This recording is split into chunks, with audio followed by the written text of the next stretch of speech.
যার শখের জিনিস কেবল তারই প্রিয় হয়। আপনার বাসায় যেই বসবাস করুক না কেন, আপনি যদি নিজে না বসবাস করেন, তাহলে আপনার শখের জিনিসগুলার যত্ন নেওয়ার মতো কেউ থাকবে না। এটাই বাস্তব। হ্যালো এভরিওয়ান, আসসালামু আলাইকুম। কেমন আছেন সবাই? আশা করি সকলে আল্লাহর রহমতে ভালো আছেন। আলহামদুলিল্লাহ, আমিও ভালো আছি। যে কথা বলছিলাম, আমার শখের জিনিসগুলার অবস্থা দেখে আমি কয়েকদিন ডিপ্রেশনে ভুগছিলাম। কেননা আমার এই জিনিসগুলো আমার কাছে অত্যন্ত প্রিয়।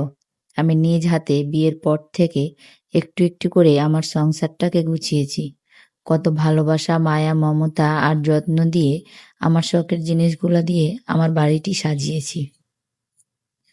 অথচ আমি যখন দেখি আমার সেই জিনিসগুলাই অযত্নে, অবহেলায় নষ্ট হওয়ার পথে, তখন কোনোভাবেই নিজের মনকে আর মানিয়ে রাখতে পারি না।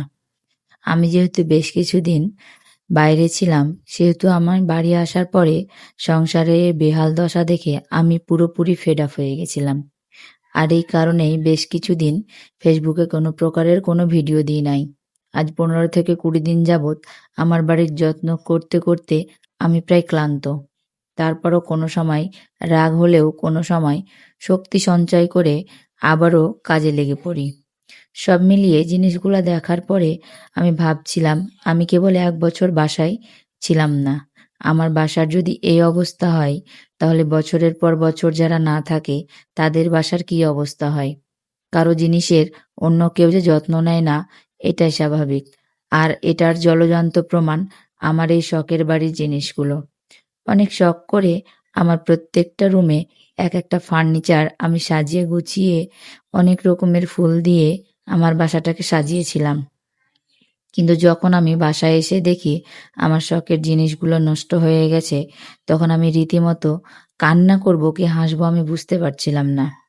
যারা যারা কাজের জন্য বাইরে থাকেন, তারা অবশ্যই বাসায় আসার পর আমার মতোই হয়তো ফেড আপ হয়ে যান।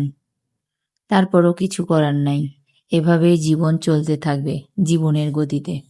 আপনাদের সাথে অনেক গল্প করতে করতে আমি বেশ কিছু কাজ সেরে ফেললাম।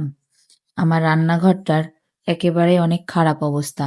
তারপরে একটু একটু করে গোছানোর চেষ্টা করছি। কারণ আমি বেশ কিছুদিন না থাকায় আমার এই রান্নাঘরে কেউ কখনো ঢুকেও নাই। আপনাদের সাথে গল্প করতে করতে বেশ কয়েকটা জিনিস পরিষ্কার পরিচ্ছন্ন করে নিলাম এবং সেই সাথে আজকে ডালের বড়া বানাবো, তাই ডালের মিশ্রণটাও রেডি করে ফেললাম। এবারে চলে আসলাম চুলার কাছে। এবারে বড়াগুলো বানিয়ে ফেলবো, সেজন্য তাওয়াতে দিয়ে দিয়েছি পর্যাপ্ত পরিমাণের সয়াবিন তেল। তেলটা গরম হয়ে আসলে একে একে বড়াগুলো বানিয়ে ফেলবো। যাই হোক, আজকে আর রেসিপি শেয়ার করব না, আপনাদের সাথে অন্য কোনো একদিন অন্য কোনো সময় রেসিপি শেয়ার করব। তো যেই কথা বলছিলাম যে নিজের সংসারের মায়াটা কেবল নিজেরই। আপনার সংসারের মায়া কখনোই কেউ করবে না। বা আপনি কোন জিনিসটা কোনভাবে কিনেছেন বা কি পরিমাণ কষ্ট করে আপনাকে আপনার সংসারটা গোছাতে হয়েছে, এটা কখনোই কেউ বুঝবে না। তাই আমার সবসময় একটা সাজেশন থাকবে, যদি আপনারা কাজের উদ্দেশ্যে বাইরে থাকেন, তাহলে অবশ্যই নিজের প্রত্যেকটা শখের জিনিসকে সুন্দরভাবে ঢেকে তারপরে বাইরে যাবেন এবং সবসময় চেষ্টা করবেন নিজে এসে যত্ন নেওয়ার 2-3 মাস পর পর। তাহলেই দেখবেন জিনিসগুলো অবশ্যই অনেক ভালো থাকবে। তো আজকের মতো সকলে ভালো থাকবেন, সুস্থ থাকবেন। Tata and take care. আল্লাহ হাফেজ।